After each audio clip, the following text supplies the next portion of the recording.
Le site devait fermer ses portes, eux ont décidé de les laisser ouvertes. 6 cadres qui ont connu la création de cette entreprise il y a plus de 20 ans, à quelques kilomètres de Montpellier, là où l'emploi industriel est plutôt rare. Cette société est spécialisée dans la maintenance électronique.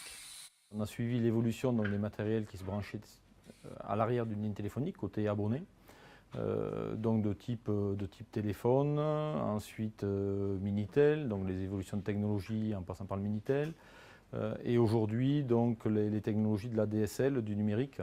La société appartenait depuis 10 ans à une multinationale spécialisée dans les services de téléphonie, à Novo. L'été dernier, tout bascule.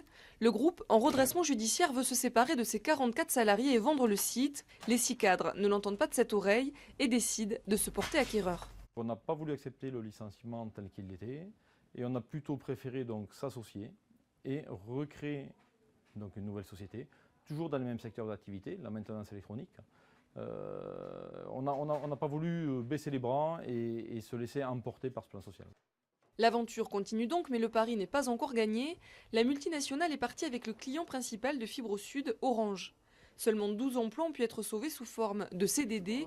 Parmi eux, Nasser. Aujourd'hui, par manque d'activité, il se retrouve au chômage. Déjà à la base, un chômage, il est mal vécu. Au bout d'un moment, on est sonné. Et d'un autre côté, il y a quand même moi je dirais, c'est quelque part une bouée.